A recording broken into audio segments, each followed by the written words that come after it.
Hi, everybody. Welcome to this week's episode of the Travel Tech Podcast. I'm really happy to be joined by my good friends, Ian Painter, Adrian McKenzie, and Ollie Deakin. And this week we're going to be talking about AI. Is there a bubble? Is there not a bubble? But before we get into the discussion, I have a few parish notices to read out. On the last episode, I introduced Ian as my old boss, but I've had a feedback from a few of our viewers who informed me that Ian's looking in great shape, very handsome, and is much better shape than me. Congratulations, That's because you're Ian. still working. That's because you're still working on it, and I don't have to manage you three. That's why I'm looking so chill. Okay. It's genuine feedback. This is what came back from our viewers. Secondly, I introduced Ollie as having worked at Cerium and then moved on to more exciting things, which came across like I was throwing shade at Cerium, which was not my intention. I apologise for that. I love all my ex-colleagues at Cerium. It's a great business, so that was a mistake. And in my introduction of Jevons Paradox, I did get the price fluctuation the wrong way round, saying that it would prices would go up when in fact people were afraid they would go down. So apart from those things, it was the perfect podcast, right? So absolutely brilliant. But onwards and upwards onto this week's topic. So are we in an AI? Is AI in a bubble?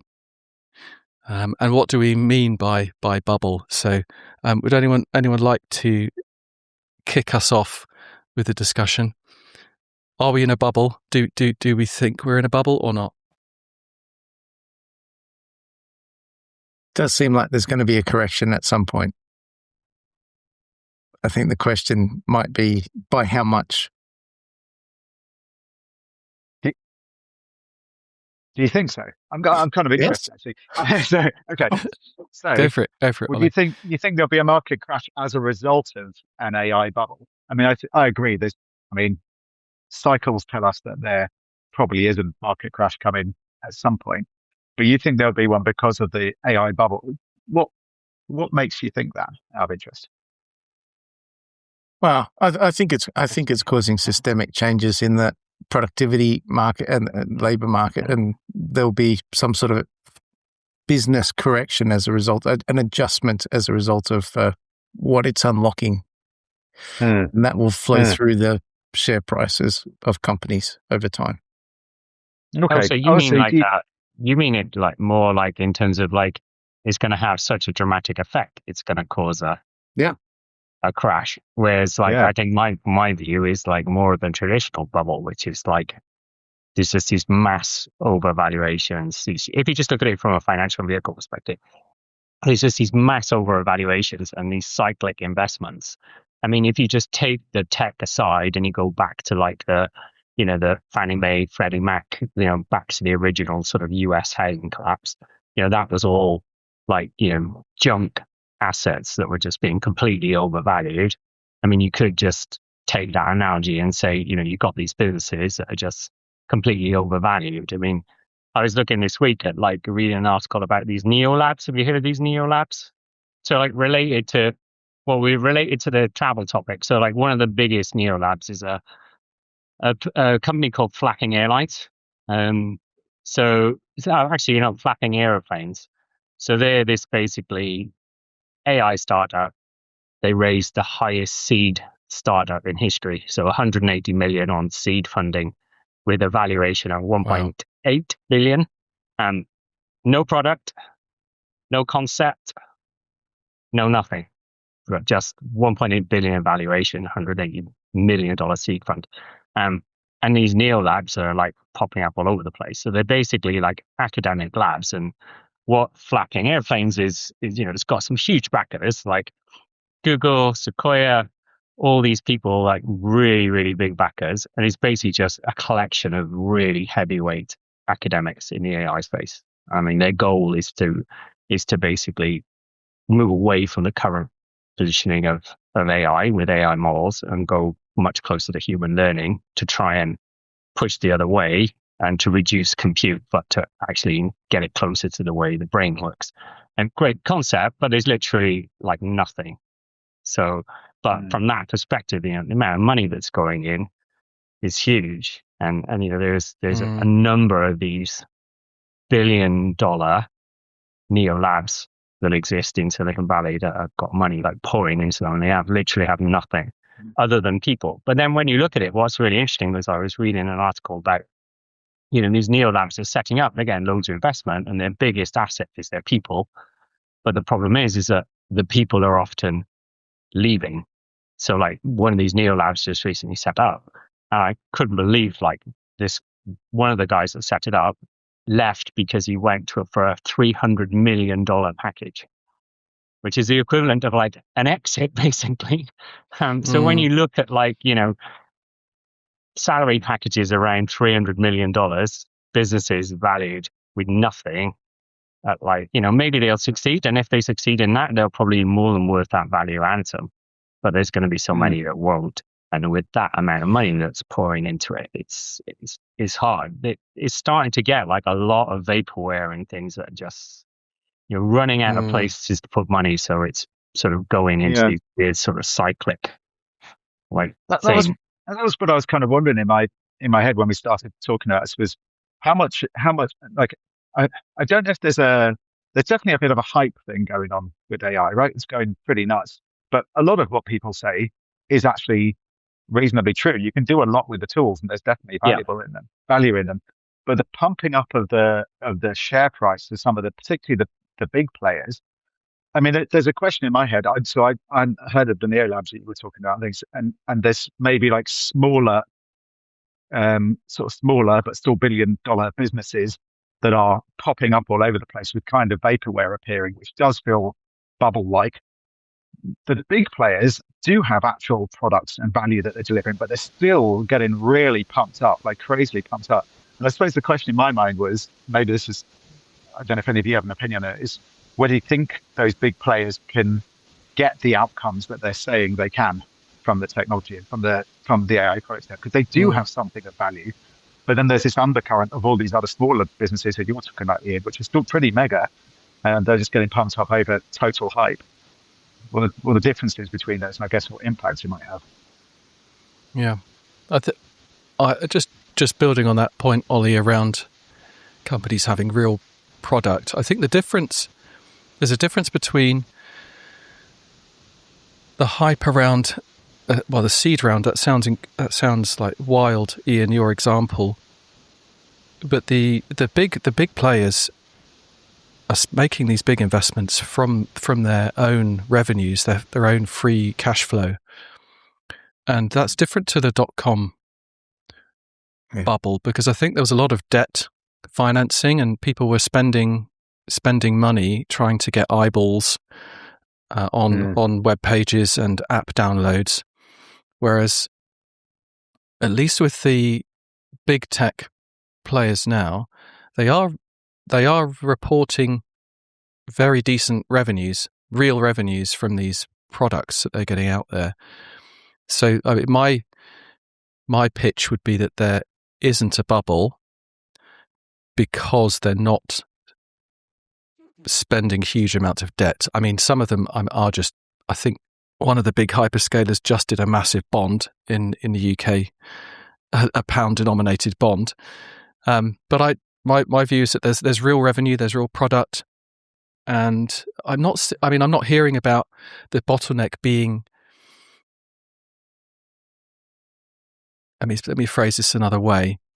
As quick as data centers can be brought online and the GPUs loaded and LLM capability can be provided, that's being used up by the market immediately. So the bottleneck is actually building data centers and powering them. So that makes me feel like, okay, maybe this isn't a bubble because the demand is there. And at the moment, people are still paying for the product. I guess there's no transparency though in the profitability of those products at this stage. I mean, we're definitely, if you separate like the bubble from the hype curve, we're definitely like still early on the hype curve. So like, these investments are being made into something where, they're clearly not getting anywhere near them back. They're just sinking cost at a breakneck speed. without really knowing, like, are they ever going to get this back? Clearly my £25 a month ChatGPT is not going to get back, OpenAI's investments, like, well, it's about what that is like going forward, because it's not like the consumer side at the moment. And that's the only thing you really can see that's monetized like heavily. So yeah, I don't know. There's an interesting correlation between where we are in the hype curve and the bubble side of things. And I think that's worth talking about a little bit, I think. And I think just to put a number on it, sorry, Ollie, just put a number on it. The CapEx for this year is projected to be north of $600 billion from the 5 primary hyperscalers, which is an insane amount of money. And that's double what was invested in CapEx in 2025. So, and what's the split between physical assets and software assets in that investment? That'd be interesting. It's power and data centers. There's a boom in building those. Yeah. It's almost all physical assets being built. It's interesting because if you go back to the vision of this Black & Airlines NeoLab that I mentioned right at the start, in theory, if they're successful, these data centers, you'll need a fraction of them. They believe they can get AI to be 1 million times more efficient than it currently is. If they can get modern thinking closer to the way that the human brain works. So in that scenario, you would have built all these huge assets and potentially only need to use a fraction of them, or there'll be new startups challenging that. The only thing I think that scares me a little bit is like the Cyclic investments. I mean, it's quite well it's quite well publicized that they're all investing in each other. So that 600 million is 600 million. It appears on the books of all those companies, but it's literally cycling around like 5 or 6 in this weird incestuous sort of thing that's going on. Yeah. Again, looks a bit, it's not, like you said, it's not debt finance, but it doesn't smell right to me. No, it's from their free cash flow, but then Meta still has a 40% margin, even though they're investing all this stuff, investing all this CapEx. So they're making more money whilst doing this, even though they're paying celebrity or sports superstar salary packages for their senior data science. It's like roles. If you could roll back time to 2005 or whenever it is, and know the outcome of the previous platform. So like Facebook and Twitter, X, whatever, and and then you could see the revenue potential today.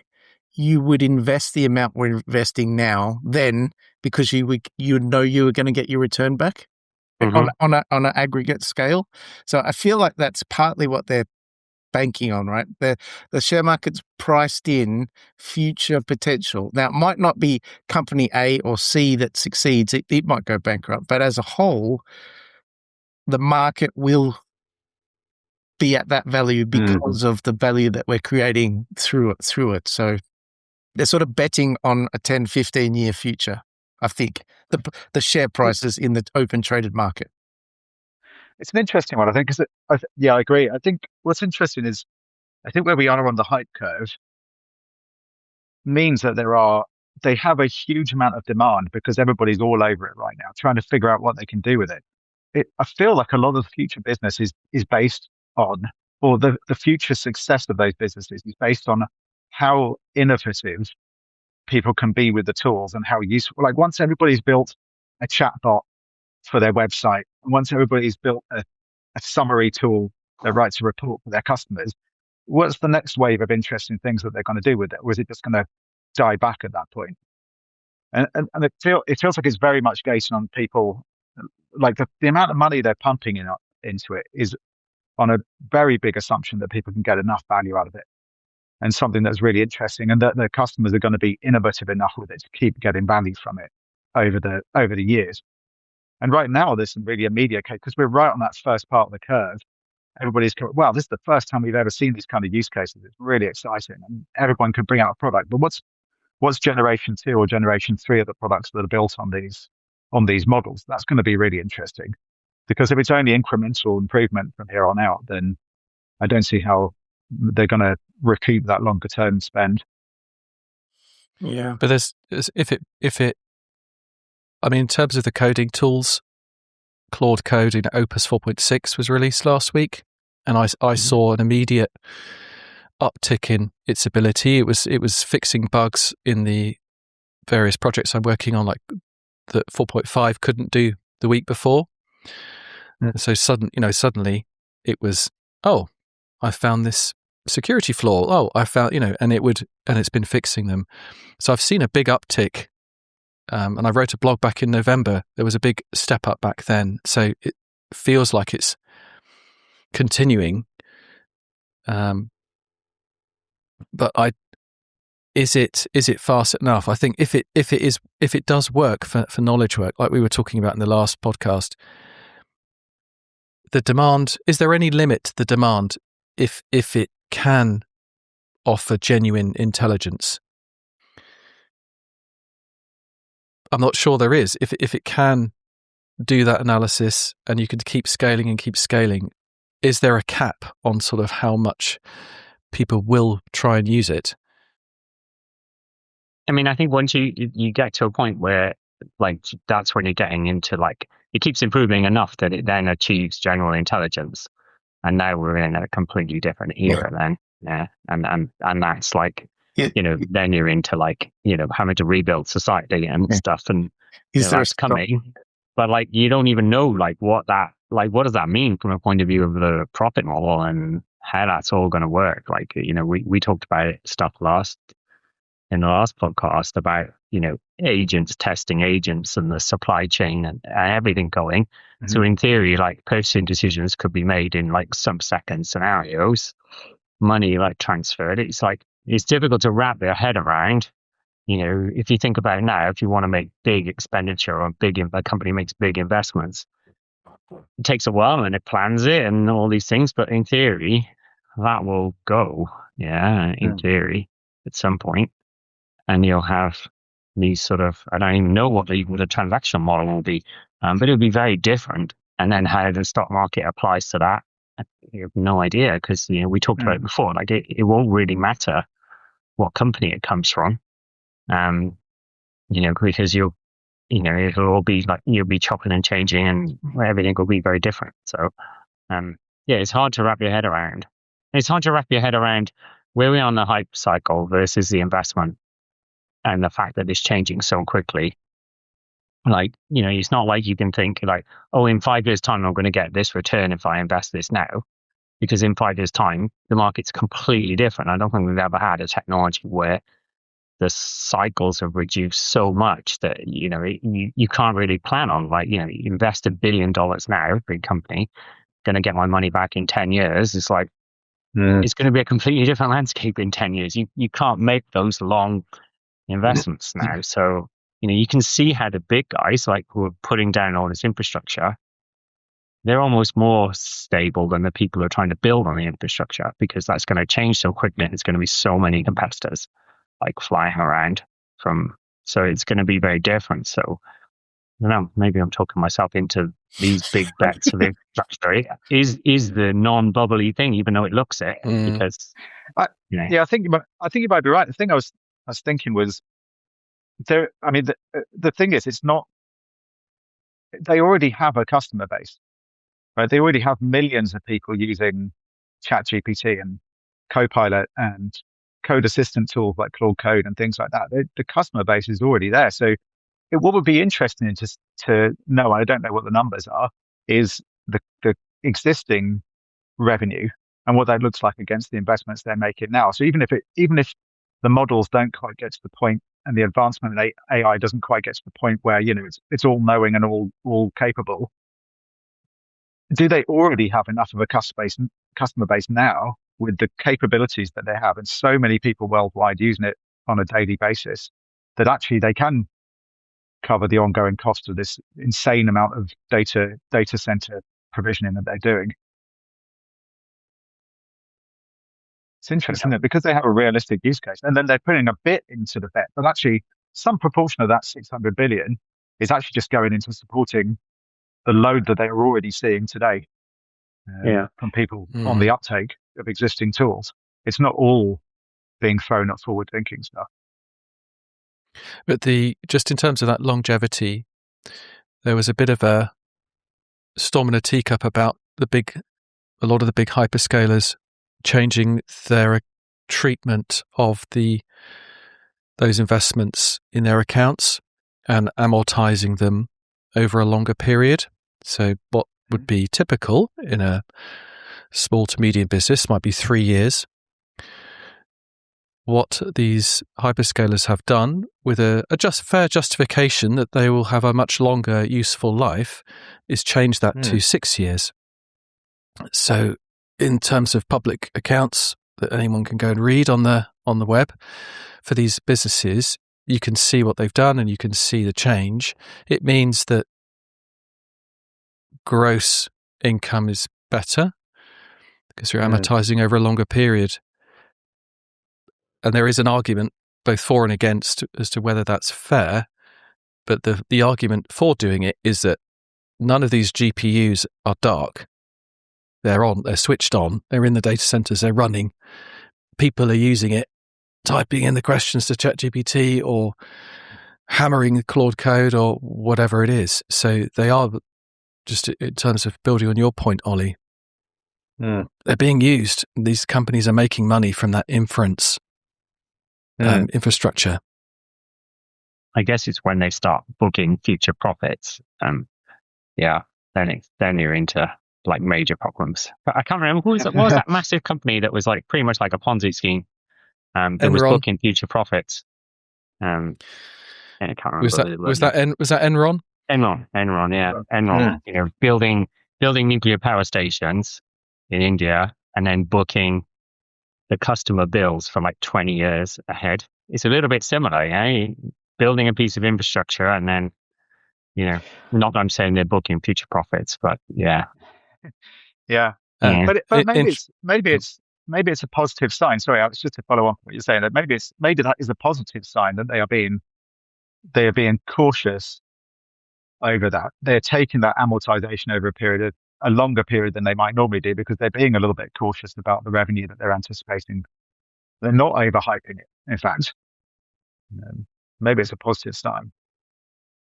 Yeah, I was just going to say, slight side note, but one of the most used LLM training data sets is the email cache of all the employees of Enron emailing each other that was pasted onto the internet. And that cache of hundreds of thousands of emails of knowledge workers emailing each other about everything and anything to do with business that is actually, so most of the early, I'm not so sure if that's up to date now, because there have been lots of efforts to clean up the training data sets, but that was certainly like one of the major influences for the early models, because it's text and it's out there, and that was used, right? So what about like thinking about it from a point of view of like, it's interesting to look at it from a bubble perspective, in like this bubble is pretty much in one country, so like there's an interesting dynamic there with the world changing and everything changing. I mean, you obviously there's a huge, you know, most of the players are coming from the States, most of the infrastructure is in the US.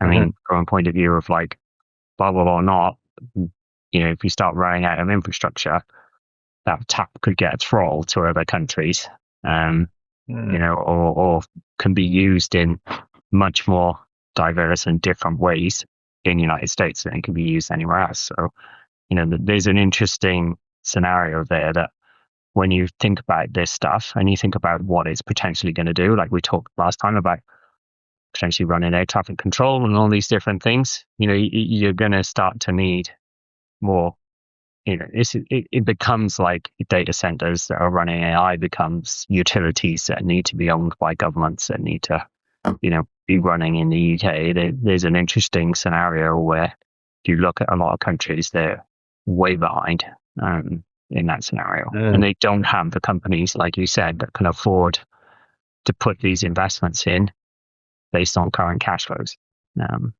So I think there's sort of three axes, I guess, we talked about. There's like a geopolitical one, there's a hype curve one, and then there's the, are these investments actually going to pay off sort of thing? Is it a bubble? So yeah, I think you're timing my and while your kids just walked past, so you got the signal right. Got the signal. Just peeked round and went, the bubble's going to burst, and then and the bubble will probably burst when they're working rather than when we are. Yeah. I think in my head, I think what I'm sort of coming to is that I think the biggest players. I mean, that's an interesting point you bring up, and it's not one I've really considered before. But I think generally, in terms of the, how much the biggest players are spending and how much kind of hype there is for those particular businesses, it feels like they have enough usage and value that they're delivering to customers already, and they have a pretty large customer base that they're not just going to go boom and the whole thing's going to blow up in their face and everybody switches it off overnight. But what's interesting is perhaps some of the lower level, maybe quite broad set of businesses, like the ones that you talked about, Ian, which have maybe built very much on hype and kind of vaporware.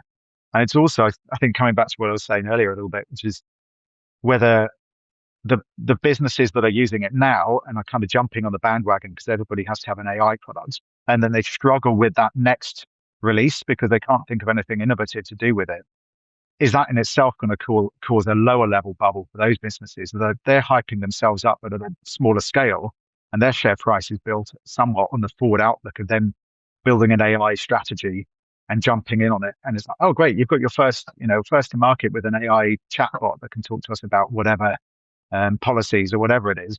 But actually that next generation of them, they don't really have the innovation for it because they've done the first obvious thing, which is what everybody's using the tool for. And then I'm wondering if there's like a smaller level, isn't necessarily the really big ones that are, $1 trillion. It's the ones that are $1 billion or below, which have all built their future roadmaps and innovation around AI, but without really necessarily understanding what they're going to do with it.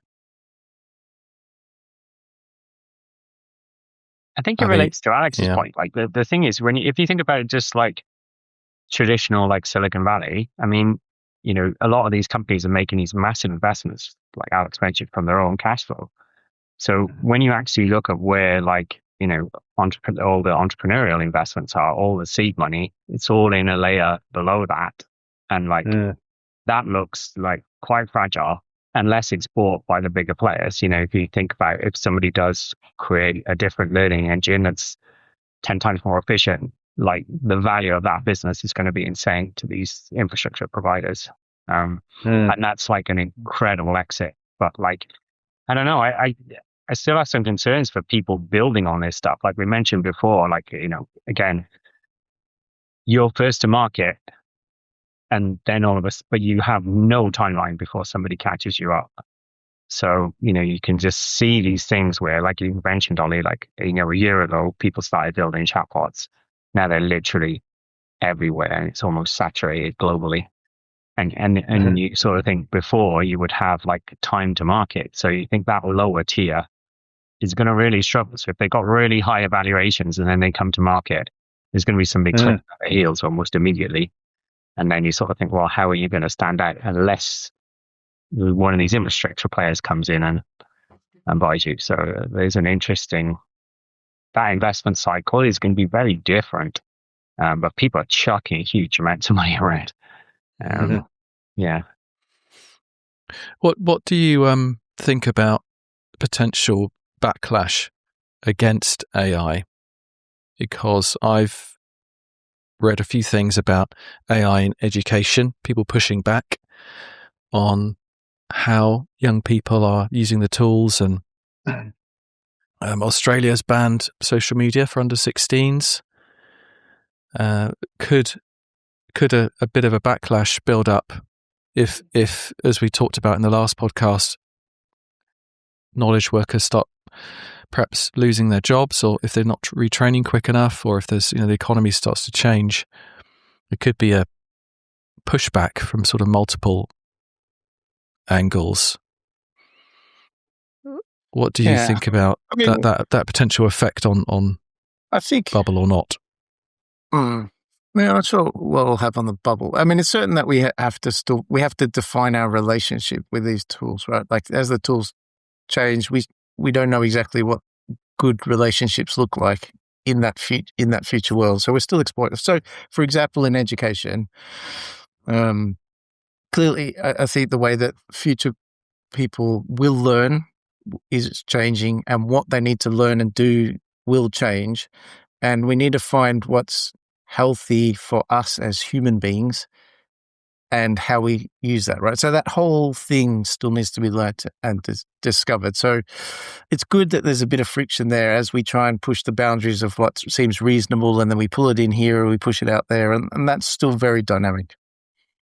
And that, I think, applies in all of the use cases, because we don't know what that will look like. How does that connect with the bubble?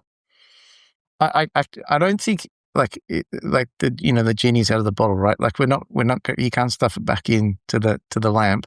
So it's more how we work with it. So I don't think that impacts the bubble. However much we push back on it.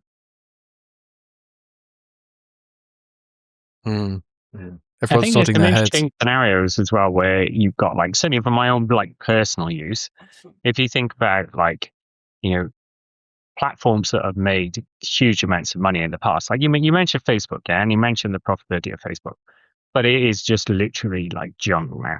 I mean, there's so much AI like slop in Facebook, and that it's unusable now. So you wonder from a point of view of like, and to be fair, like one of my favorite platforms like YouTube, where I watch most of my content, even that now, the amount of AI generated content that's just absolutely crap. And then you start to think, so you wonder if, like, and then some of these, you need to be careful that, like, that you destroy existing revenue streams, or you just, AI is being used in a way that's just not helpful. And eventually you're just going to get fed up with it. And you just think, there's no value in this. You've just trashed, like, all the creativity. There's an interesting line, I think, of, will AI be able to provide high quality creative content? It certainly can't now. So it just gets in the way and becomes a right pain. And then puts you off using, these platforms that are actually funding, the AI stuff going forward. So, I mean, I'm sure it'll get better, but it's just an interesting observation I've sort of come to the conclusion of now, of like, it's just getting worse and worse and worse now. I think it will continue to get worse. The next few months, I think the AI slop is going to be wild. The sort of open claw or Maltbot was this agentic tool that was gone viral the last couple of weeks, and the ability of that to generate. There's this thing called Maltbook, which is the social network Reddit-like website where they're all talking to each other. And we've seen these kind of simulations before with lots of bots talking to each other, because it's on X constantly. Yeah. Bots arguing with each other all the time. However, not really at this kind of scale. But I agree with you, Ian. I think the level of automated messages in your email, on YouTube, on X, Facebook, I think it's going to be I think it's going to be saturated, and a really big problem. And I think that might drive some of the pushback as well. Maybe it's a bit like vinyl records. Yeah, it's like that scenario. Like, I would now pay to have a platform that's guaranteed that has no AI slot on it. Like, it's almost like you want to go back to like vinyl. Yeah, I want to play some vinyl records. I just want to talk to people. Yeah, I just want to see films made by people. I don't want to see films made by AI. I want that. human creativity. But I guess if the AI can match that, then there was an interesting lecture that I watched from author Brandon Sanderson, who's got bestsellers, and he was talking about this idea around the creative side of things, that it doesn't matter. Like the question you asked is like, can it do it? And probably it will, right? Like probably that. Or he was talking about that they ran tests with blind tests where authors would write a prose and then AI would write prose, and then we would just send it out to humans and say which one is AI generated and which one is written by humans, and not decipherable. Like top authors, doesn't matter. It's already beyond what top authors can write. It's in small scale rather than novels, but like the question is not can it get into this creative space, because it will. The question is what you would just say there is, does it matter? Like the art and creativity, his assertion is it's actually you are the art. The artist is the art. And so it's more important to know that it was created by a human when you're consuming it rather than the output of it, if that makes sense. So he was kind of agreeing with your assertion there I just want to consume something that's created by a human, even if it's not as good as what's created by AI, because of that journey, the creative process journey. Anyway, interesting. Yeah. We could maybe link it. Is it? That is an interesting one, isn't it? What I've been thinking is, I mean, ultimately humans are actually the problem. It's not AI. And I think a lot of people like to say, oh, it's AI slop or whatever, right? But it's being created and put out by humans. They're just using the tool poorly. You can get good output from AI models now. Like, I think it's what you're saying, Adrian, right? It's possible to do it. Yeah.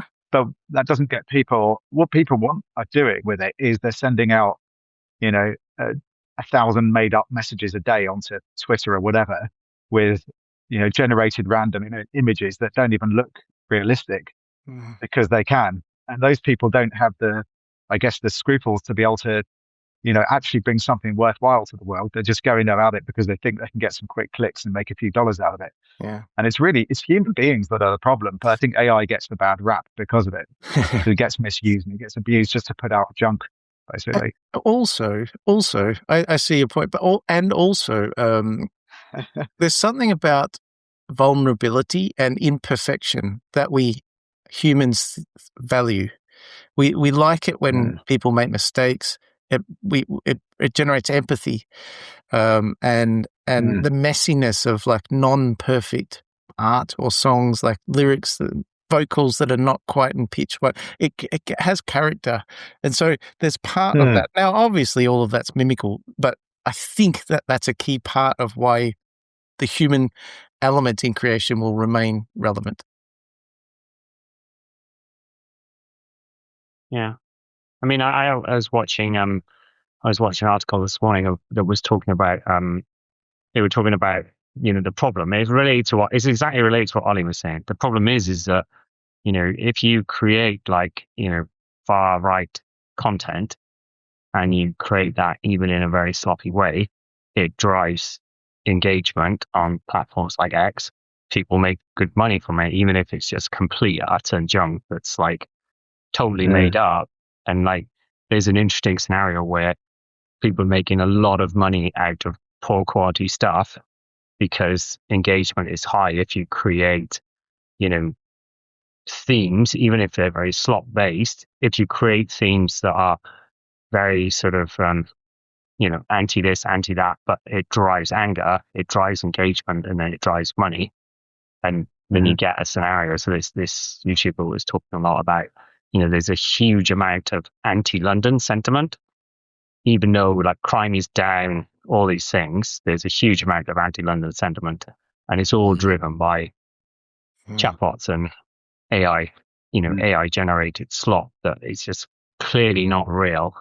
But it drives money for that engagement. So he was saying that his view is that people like YouTube and stuff should not monetize AI generated content.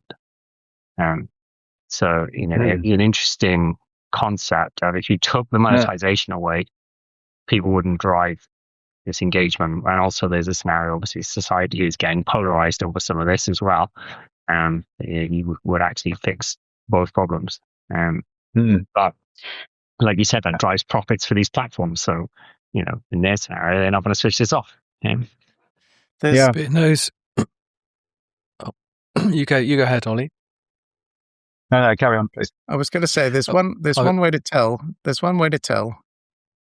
If you had a spare £1,000, would you be investing it in AI companies? Yes or no? That'll tell us whether we think there's a bubble or not. What's our own behavior? I mean, £1,000 will only get you a second's worth of 10,000. Doesn't even buy you a GPU these days. 100,000, whatever.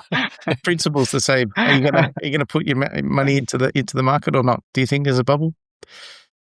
I wouldn't, because I don't know where the future is. I think the future could overtake too quickly.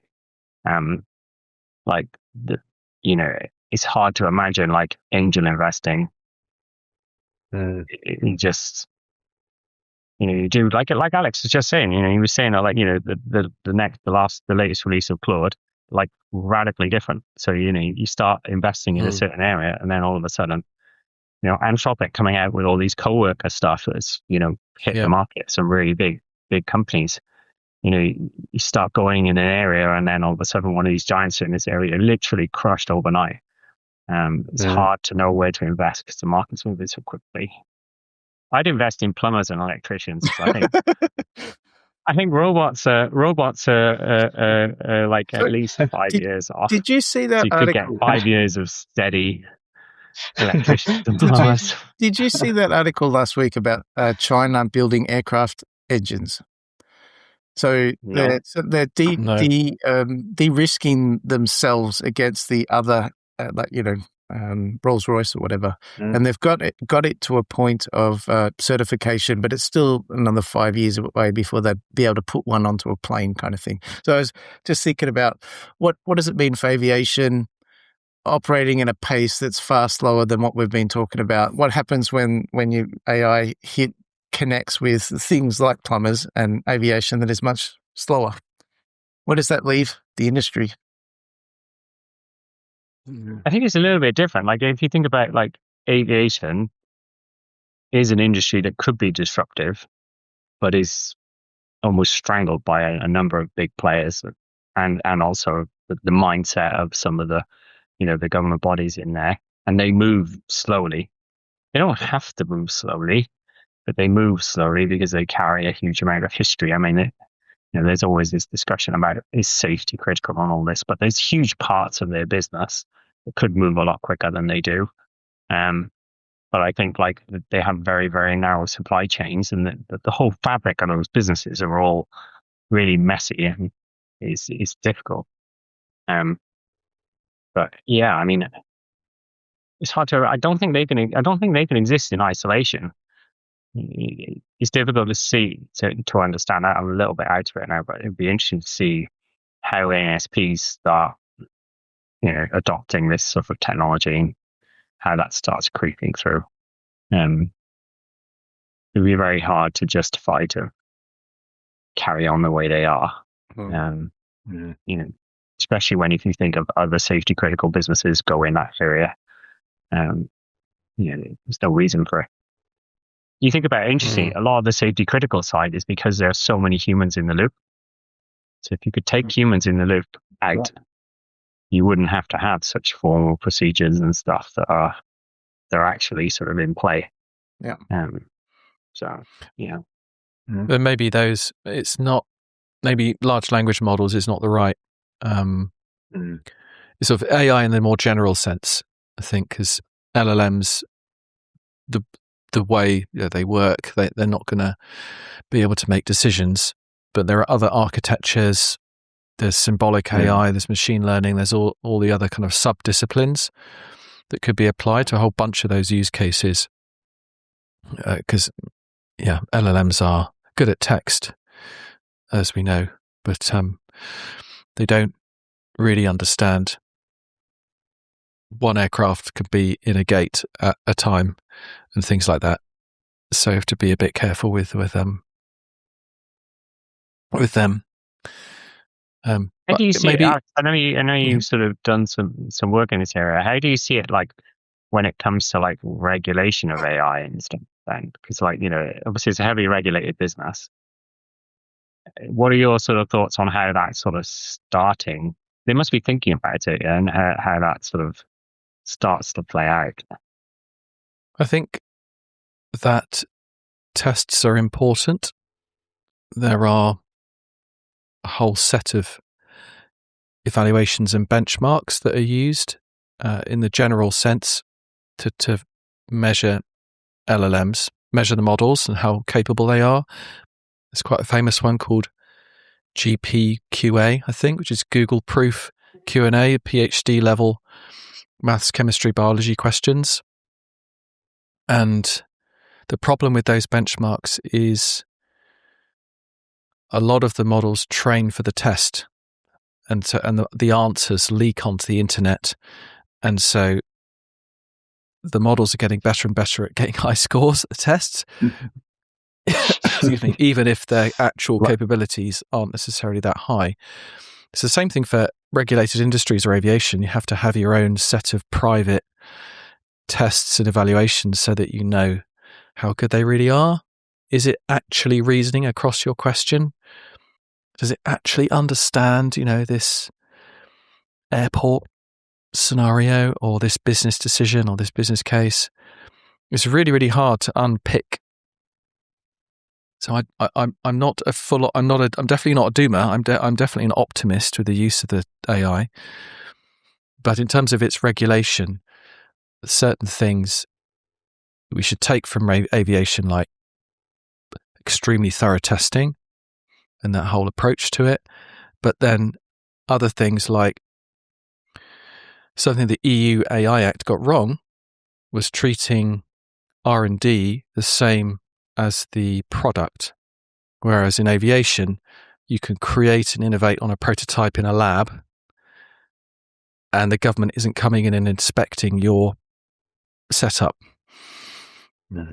You actually test and validate the product and certify the product. So you keep those two very separate, but the EU AI Act brings the two together so that you have to have a similar level of evidence for high-risk use cases, even in the lab. But they treat it like a biological research in that sense, where R&D is similar rather than IT. There must be a reason for that, though. Like, do they fear it escaping the lab, like AI? So they want to maintain those standards to keep. Yes, that's the logic behind it? Yeah. So it is. I think that was the original. Yeah, absolutely. I think, and that's all. Yeah, well documented. It's public. The GPT-2 was too dangerous to release. Was a few years ago, and now you can train it yourself from source in a few hours for $100 at home. So was that fear misplaced? Maybe it was misplaced. Maybe it was a bit too early. But that's why it's this fear of something escaping and replicating across the web, a bit like the original very early computer viruses, or if you remember the I love you email virus that spread around via email. That explains. It's the same question I asked before. At what point will you be happy to get onto an AI flown plane in AI infrastructure airspace? It's not today. But I could see that happening in my lifetime, absolutely, where I'm comfortable to fly within that. I was going to say 20 years. I think that's 20 years away, but that's still in our lifetime. Let's be optimistic. It's interesting, though, isn't it? I mean, again, I think it's similar to the conversation we had in the last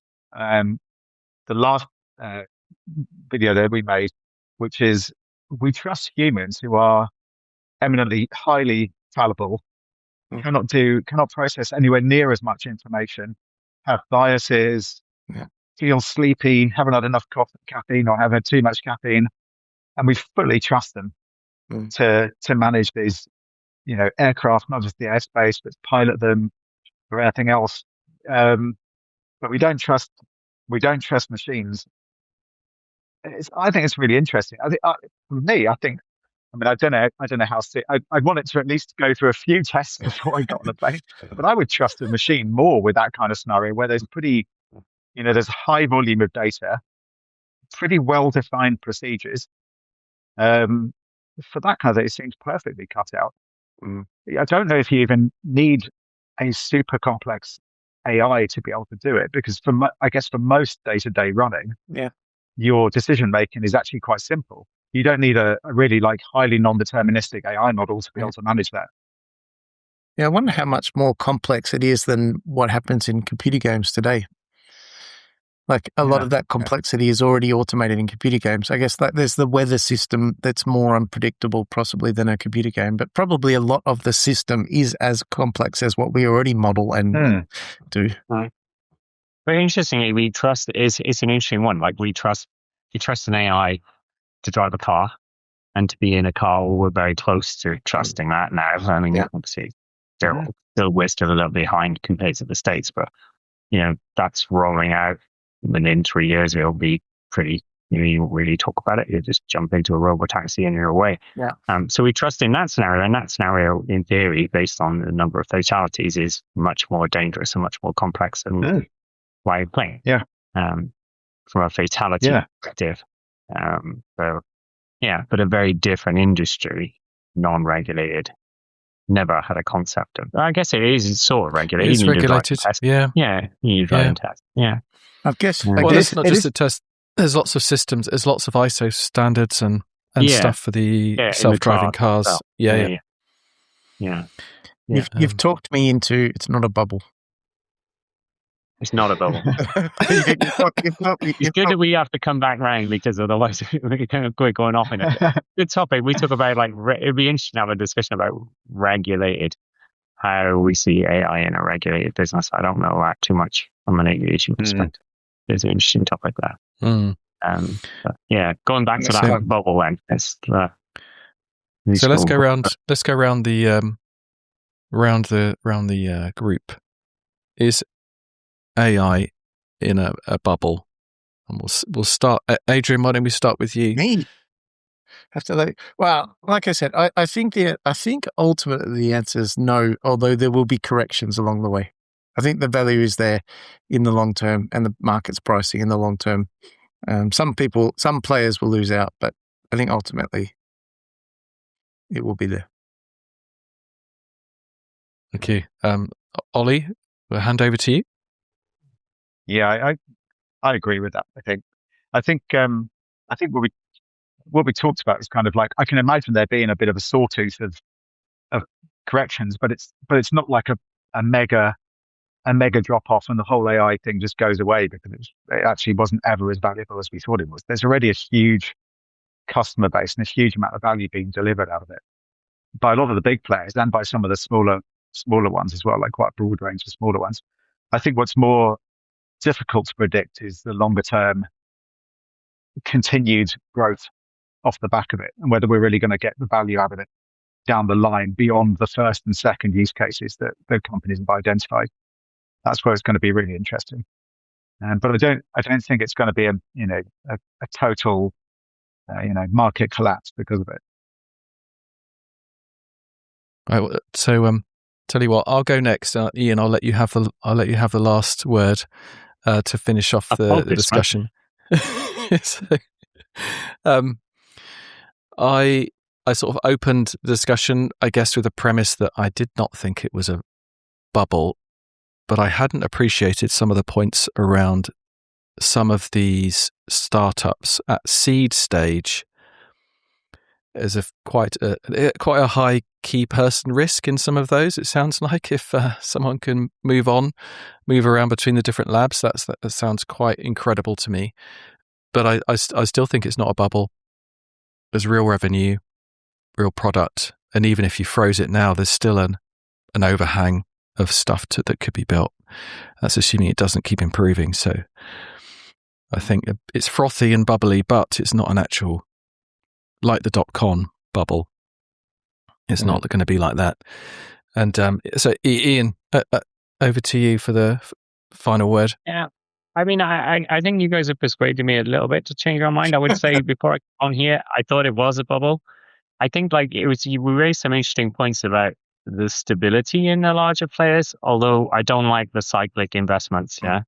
That's exactly where, if you think Fannie Mae, Freddie Mac, they were all circulating these subprime mortgages around each other. They all knew they were horrendous investments, but they were all flying around. But you made a good point about, people like Facebook are paying for them out of their own CapEx and stuff without taking on debt and things. I can't wrap my head around these things these Neo Labs, a seed company with no product, no concept, literally nothing, no IP, being having a 1.8 billion, 1.5 billion evaluation, raising 180 million in seed dollars. In seed, it's that stuff just looks like Silicon Valley just going crazy in its own. Maybe there's a Silicon Valley bubble. Just they got to get rid of their cash, so they just go round and round in circles. You just that just doesn't make, some of that stuff doesn't make sense. And maybe one or two will come off and be huge, but yeah, I think it's a little bit like Adrian. Maybe I agree that the hype curve is right. We're on it, but it's going to deliver. Then there's no putting the genie back in the bottle. It's going to transform things. But maybe there's this, you saw it in the Dow this week. There's this quite big jumps, you called it sawtooth, which is quite unusual, sawtoothing for long periods of time. But maybe that's because of it. Yeah. Lock me in for a podcast 12th of February 2027, and we'll see how wrong we were. Yeah. We'll take those predictions. And you can talk to my agent, my AI agent. Oh, come on, he's dead. Not my media agent, my AI agent. My agent will talk to your agent and negotiate an appearance. Yeah, absolutely. Brilliant. Thanks ever so much, everybody, for that interesting discussion. Thank you, Ian. Thank you, Ollie, and thank you, Adrian. It was super interesting. I'm sure our viewers and listeners are going to really enjoy this episode of the Travel Tech Podcast. And I should say, brought to you by Airside Labs. AirsideLabs.com. Excellent. AirsideLabs.com. It's great.